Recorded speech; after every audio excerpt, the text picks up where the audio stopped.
네, 이 세상엔 다양한 문화가 존재하죠. 그리고 인종도 참으로 다양합니다. 나라도 250여 국이 넘는다고 합니다. 인간의 언어는 이보다 더 다양합니다. 언어학자들의 추정에 따르면 이 세상에 존재하는 언어의 총수가 5천 개에서 6천, 7천 개 정도 된다고 해요. 바벨탑을 쌓고 난 이후 인류가 하나님처럼 되려고 했던 하나님께서 인간들을 흩으시기 위해서 언어를 혼란스럽게 하셨는데 무려 5천 개에서 7천 개로 하나님께서 우리의 언어를 흩으셨어요. 그 정도로 다양합니다. 인류 공동체에 엄청난 다양성이 존재한다는 말인데 이런 엄청난 다양성 속에서도 인간이라면 모두 공통적으로 공유하는 가치가 있죠. 흔히 보편 가치라고 부르는데요.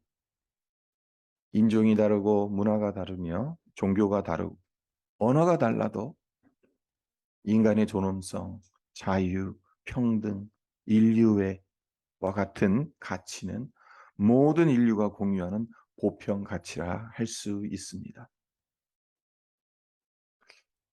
오늘 함께 살펴볼 말씀 역시 보편 가치와 관련된 것이라고 할 수 있어요. 우리 신앙생활에 있어서 종파를 떠나서 배경을 떠나서 주님을 믿는 성도라면 모두 보편적으로 지녀야 할 보편 가치. 그것을 지금 산상수훈 중 마지막 부분에서 예수님께서 우리에게 해주시고 있다는 겁니다. 먼저 12절을 보겠습니다. 그러므로 무엇이든지 남에게 대접을 받고자 하는 대로 너희도 먼저 남을 대접하라. 이것이 율법이요 선지자니라. 그러니까 이 구절은 흔히 황금률로 잘 알려진 구절입니다. 그러니까 황금률은 대인관계에 관한 보편 규범이라고 정의할 수 있는데 성도 여러분, 혹시 황금률이란 이 단어가 어디에서 유래되었는지 그 출처를 알고 계십니까? 재미있게도 황금률이라는 이 말은 예수님이 붙이신 것도 아닙니다. 교회 안에서 만들어낸 말도 아니라고 해요. 3세기경 로마 황제 알렉산더 세베루스가 로마 제국 안에서 통용되어야 할 인간의 보편적인 행동 규범이 무엇인지 고민하던 가운데 마태복음 7장을 읽으면서 이 구절이 황금처럼 귀하게 여겨야 할 말씀이라고 생각하고는 이 구절을 황금으로 써서 벽에 붙였다고 해요. 그래서 황금률이라는 말이 유래되었다고 합니다. 그렇습니다. 무엇이든지 남에게 대접을 받고자 하는 대로 너희도 먼저 남을 대접하라는 예수님의 말씀은 예수를 믿지 않는다 하더라도 정상적인 인간이라면 모두 수긍하는 대인관계에 관한 보편적이고 중요한 가치라고, 황금률이라고 말할 수 있습니다. 근데 우리는 예수님의 이 말씀을 어떻게 받아들이고 어떻게 적용하고 있습니까? 남에게 대접받고 싶은 대로 먼저 남을 대접하고 있습니까? 내가 하기 싫은 일을 다른 사람에게 시켜도 된다고 생각하는 것은 아닙니까? 대접은 내가 먼저 해야 하는 겁니다. 남에게 대접을 받은 다음에 대접하겠다. 이 생각은 진정한 의미에서 섬김이 아닙니다. give and take 비즈니스가 되는 거예요. 상대방이 줬으니까 나도 그만큼 돌려주겠다. 이것도 못하는 사람도 많죠. 근데 이것은 비즈니스 차원입니다. 예수님께서 우리에게 요구하시는 것은 너가 대접받고 싶으냐? 그럼 먼저 대접하라. 근데 이 대접, 남에게 대접받기 전에 네가 먼저 남을 대접하라는 이 12절의 말씀은 앞선 말씀 1절서부터 11절 말씀을 다 아우르는 말씀입니다. 1절서부터 11절의 말씀의 결론에 해당하는 말씀이에요. 그래서 대접이라는 이 예수님의 말씀을 1절서부터 11절까지로 환원해서 들여다보면 어떤 의미가 되겠습니까? 두 가지로 나와요. 하나는 1절서부터 1절서부터 보시면 1절서부터 어디까지입니까? 6절까지 보시면은 무엇에 관한 겁니까? 비판을 받지 아니하려거든 비판하지 말라. 그러니까 사람과 사람 사이에서 대접의 그러니까 예수님께서 대접의 문제를 무엇으로 지금 말씀하시느냐 하면은 비판의 문제로 말씀하세요. 네가 비판받기 싫으냐? 그러면 비판하지 마라.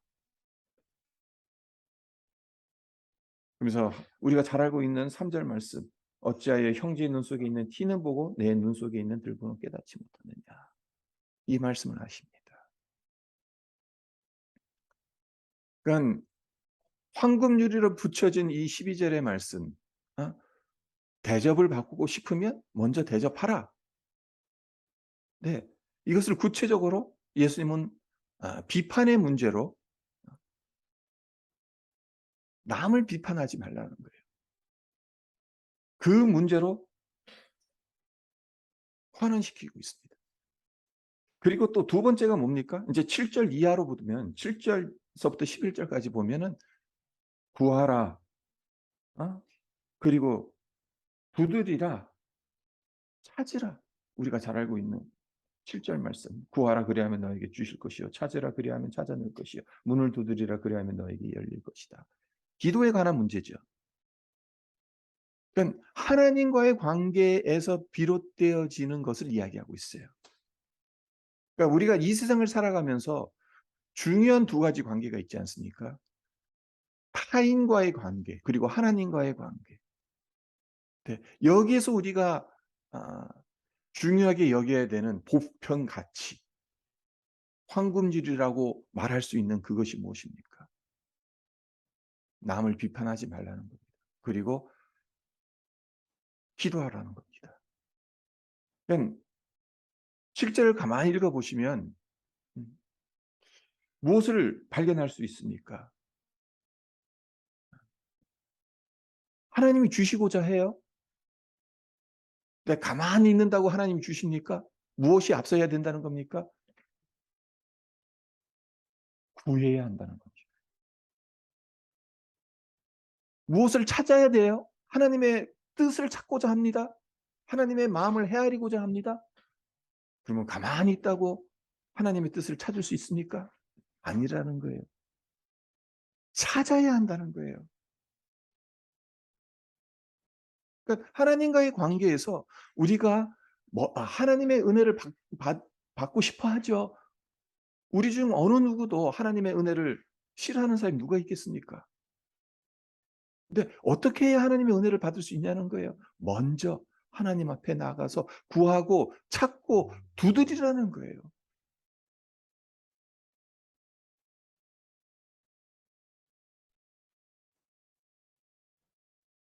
그래서 이 두 가지를 우리는 지금 한번 깊이 생각해 볼 필요가 있습니다.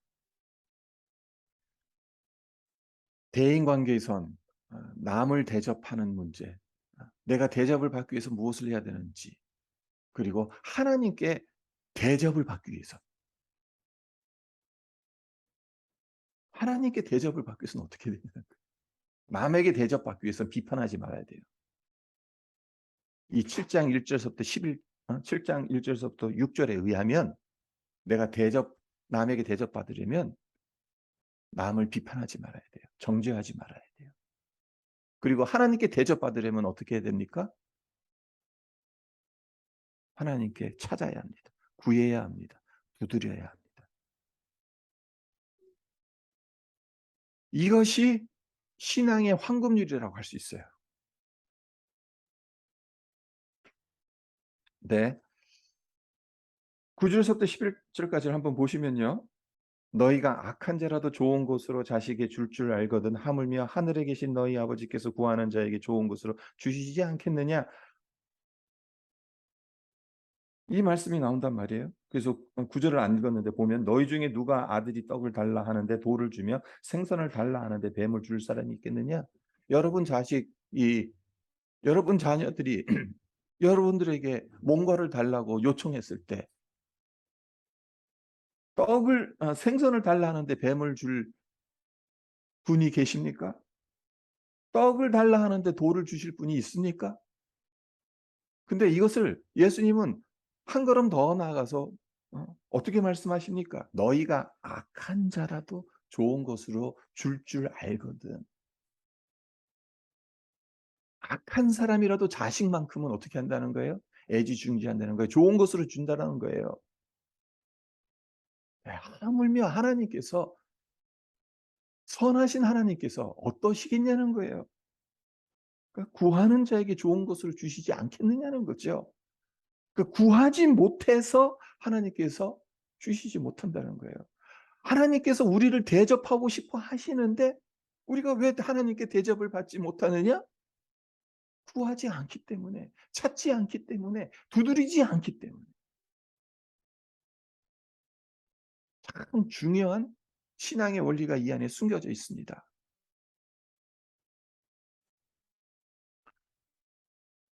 네. 그렇습니다. 하나님께서 우리의 아버지가 되시기 때문에 우리가 구하면, 두드리면, 찾으면 하나님께서 우리에게 은혜를 베풀어 주십니다. 우리에게 필요한 것들을 제공해 주십니다. 구하고 찾고 두드리는 기도, 어떤 기도인지 아십니까? 갓난 아기가 배고파서 응애응애 우는 것과 비슷한 기도입니다. 배고픈 아기가 할 수 있는 게 뭐가 있습니까? 배고프다고 스스로 먹을 것을 찾아서 자기 입 안으로 음식을 넣을 수 있습니까? 없죠. 갓난아이가 할 수 있는 유일한 것은 엄마 아빠 들으라고 쭉 큰 소리로 우는 거예요. "응애, 응애." "나 지금 배고픈 것 안 보이냐고." 그냥 숨이 넘어갈 정도로 웁니다. 우리의 기도 역시 마찬가지라는 거예요. 우리 스스로 할 수 있으면 왜 하나님께 도움을 청하겠어요? 하나님의 도움을 청할 하등의 이유가 없어요. 우리 스스로 할 수 있는데. 왜 귀찮게, 왜 힘들게 하나님의 도움을 구하는 것이겠습니까? 우리가 할 수 없으니까 우는 거죠. "하나님 저 지금 배고파 죽겠는데 하나님 밥 좀 주세요." 응애응애 울어야 되는 거죠.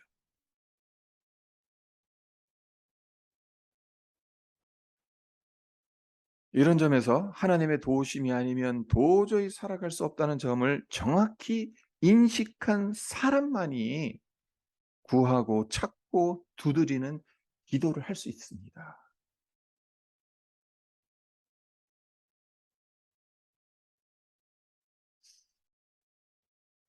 우리가 왜 기도가 안 되느냐? 왜 기도를 못 하느냐? 이 인식이 없어서는 아닐까? 하나님의 도우심이 아니면 도저히 살아갈 수 없는 존재라는 이 인식이 우리에게 부족하기 때문은 아닐까? '아 하나님 도움 없어도 아, 내 힘으로도 충분히 살아갈 수 있어. 그렇게 생각하기 때문에 정말 간절하게 하나님 앞에 구하지 못하는 것은 아닐까?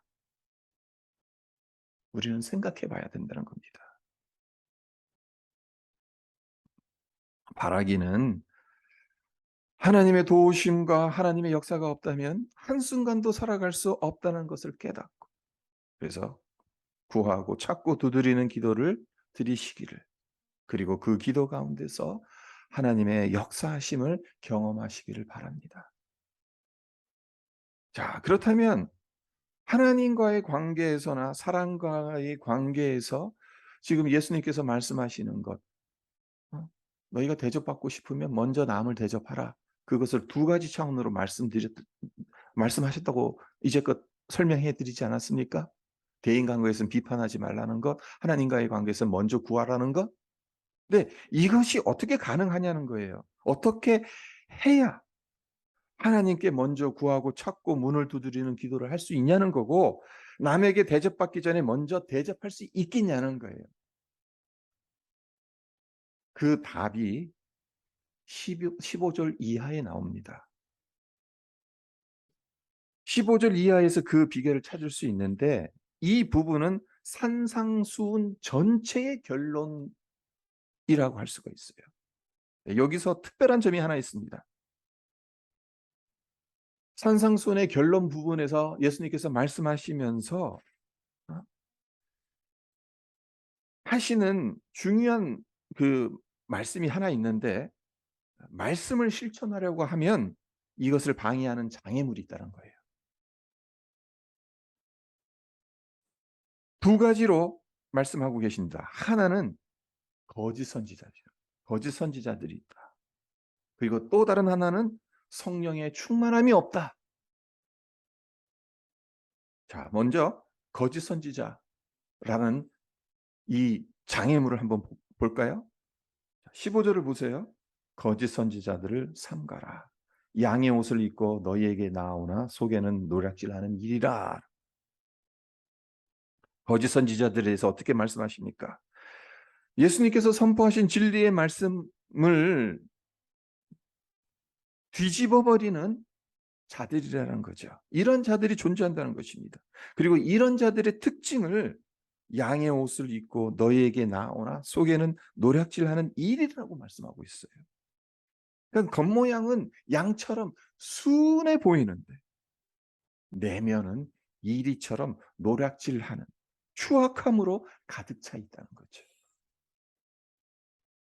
특별히 거짓 선지자의 특징, 우리가 조심해야 하는 거짓 선지자들의 특징을 두드러지게 보여주는 구절이 22절과 23절인데 한번 보세요. 그날에 많은 사람이 나더러 이르되 주여 주여 우리가 주의 이름으로 선지자 노릇하며 주의 이름으로 귀신을 쫓아내며 주의 이름으로 많은 권능을 행하지 아니하였나이까 하리니, 그때 내가 그들에게 밝히 말하되 내가 너희를 도무지 알지 못하니 불법을 행하는 자들아 내게서 떠나가라 하리라.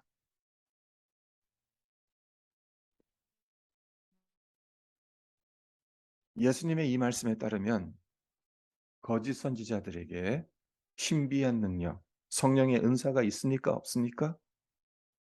있습니다.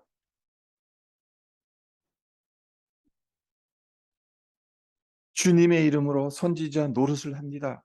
주님의 이름으로 귀신을 쫓아냅니다. 주님의 이름으로 많은 권능을 행합니다. 이들 역시 그렇게 할 수가 있어요. 성령의 능력, 성령의 은사를 행할 수가 있어요. 하지만 그들에게 무엇이 없는지 보세요. 20절을 보세요. 20절을 보시면 이름으로 그들의 열매로 그들을 알리라 라는 말씀이 나와요. 예수님께서 이 말씀을 하세요. 예수님께서 이 말씀을 하시는 이유가 무엇인지 한번 곰곰이 생각해 보세요. 은사, 능력이 중요하기는 하지만 그보다 더 중요한 것은 열매라는 거예요. 네, 우리 삶에 성령의 권능, 성령의 능력이 드러나기를 소원해야 합니다. 우리 하는 일에 성령께서 강력하게 역사해 달라고 간절히 기도해야 합니다. 성령의 능력으로 우리 일들을 감당해야 돼요. 하지만 좋은 나무의 열매를 맺는 삶. 그러니까 16절서부터 그 이야기가 나오잖아요. 그들의 열매로 그들을 알지니 가시나무에서 포도를 또는 엉겅퀴에서 무화과 나무를 따겠느냐. 이와 같이 좋은 나무마다 아름다운 열매를 맺고 못된 나무가 나쁜 열매를 맺다. 그 좋은 나무의 열매를 맺는 삶. 달리 말해서 예수님을 따르는 제자의 삶이 뒤따르지 않는다면 아무리 성령의 권능을 경험한다 하더라도 예수의 이름으로 귀신을 쫓아내고 예수의 이름으로 많은 권능을 행하고 선지자 노릇하고 그런다 하더라도 이 모든 것들이 사상 누가일 가능성이 크다는 겁니다. 한 걸음 더 나아가서 주님으로부터 "내가 너희를 도무지 알지 못하니 불법을 행하는 자들아 내게서 떠나라."라는 말씀을 들을 수도 있다라는 사실이죠.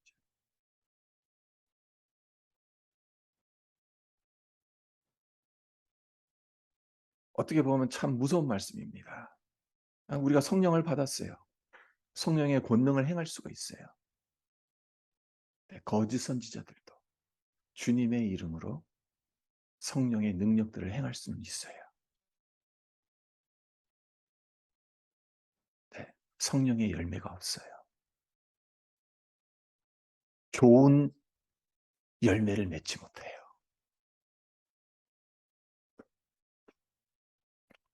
그리고 두 번째 장애물이 뭡니까? 성령 충만함이 없다는 거예요.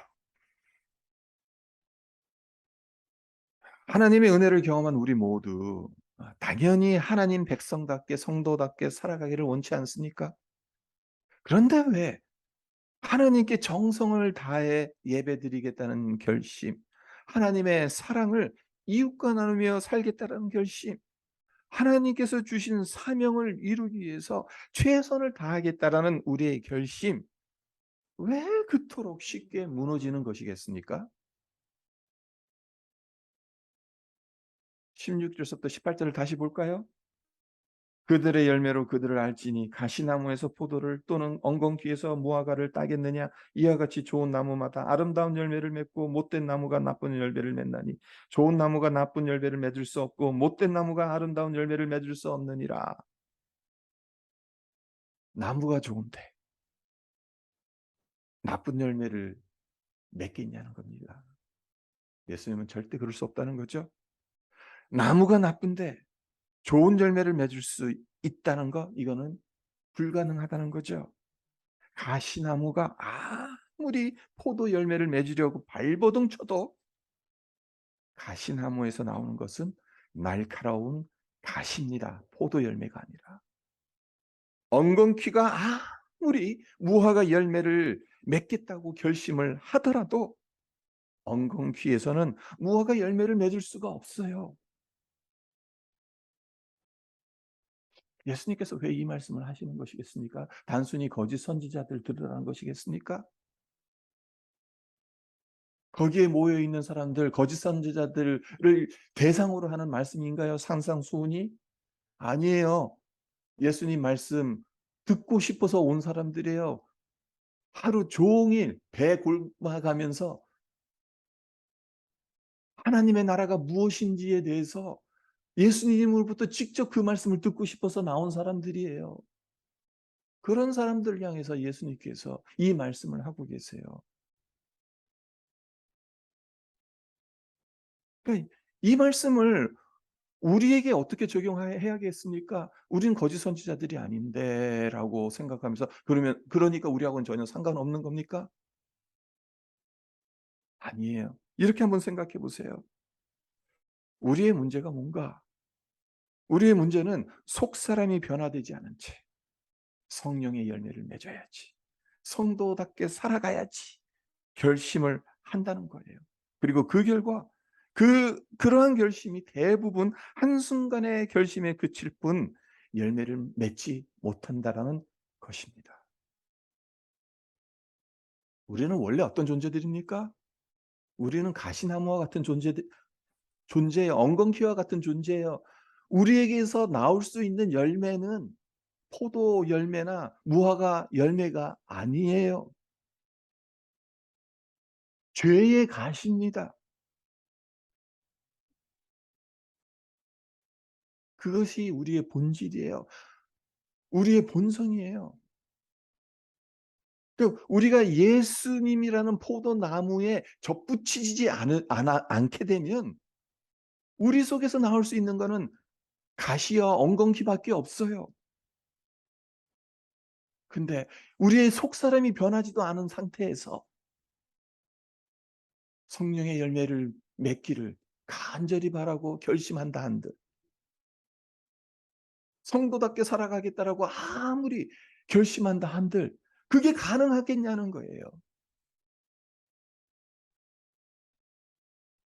문제 중요한 건 성령 충만함을 지속적으로 받아서 우리의 속사람이 변해가야 한다는 거죠. 성령의 다스림을 받아야 우리의 이 속사람, 가시와 엉겅퀴를 낼 수밖에 없는 이 속사람이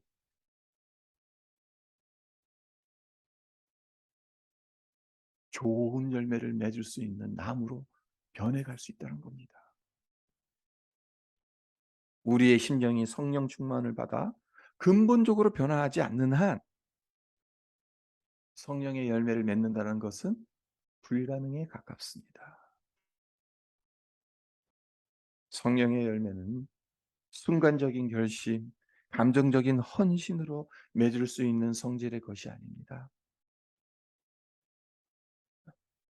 어떤 부흥에서 은혜 크게 받았다고 그래서 결심하고 헌신하고 그런다고 해서 성령의 열매가 맺혀지는 게 아니에요.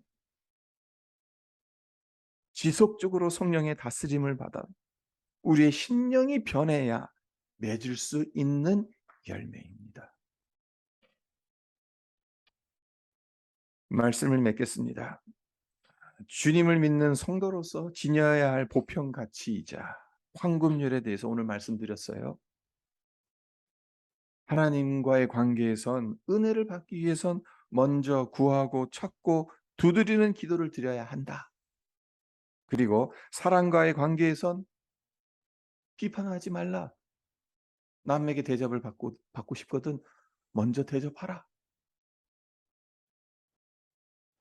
이것이 우리 신앙인의 황금률이다. 주님을 믿는 사람이라면 모두 다 공유해야 할 보편 가치다. 이 말씀을 드렸습니다.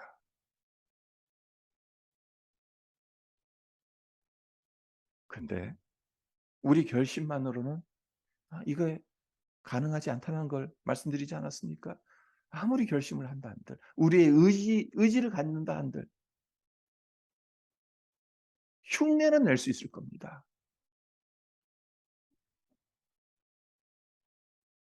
성령의 충만을 그냥 한순간만 받는 게 아니라 지속적으로 끊임없이 날마다 받아야 하는 이유가 여기에 있는 겁니다. 성령의 다스림을 항상 받고 있어야 이것이 가능한 겁니다. 우리의 속사람을 날마다 성령께서 만져주시고 새롭게 빚어가 주시기를 우리가 먼저는 기도해야겠죠. 그래서 성령의 충만함을 받아야겠죠. 그래서 하나님과의 관계에서나 사람과의 관계에서나 정말 좋은 열매를 맺으면서 살아가는 복된 인생들이 되어야 하지 않겠습니까? 우리에게 허락하신 이 귀한 말씀, 우리가 어떻게 해야 사람들에게도 대접을 받을 수 있을런지, 또 하나님에도 대접을 받을 수 있을런지, 예수님께서 아주 어, 명확하게 그 답을 주고 계세요.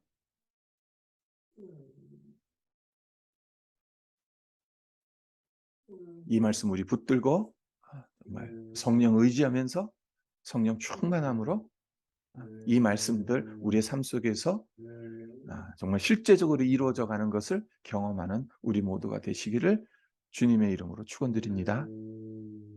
기도하겠습니다. 하나님 아버지 감사합니다. 오늘 신앙의 황금률이라는 제목으로 하나님 주님의 말씀 산상수훈의 내용을 살펴보았습니다.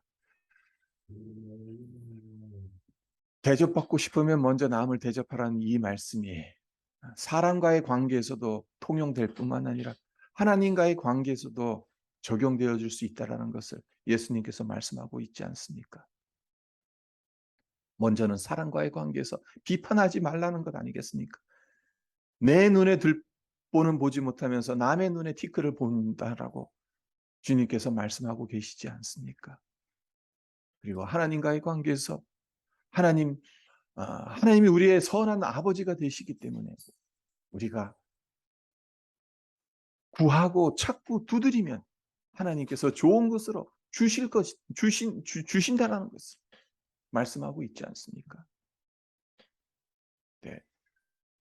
우리가 너무나도 잘 알고 있는 이 말씀들, 우리가 그럼에도 불구하고 우리가 왜 이렇게 살아가지 못하는 것인가? 사람들로부터도 하나님으로부터도 대접을 제대로 받지 못하는 이유가 무엇일까? 오늘 말씀을 통해 깊이 우리 자신을 살펴볼 수 있게 해 주시옵소서.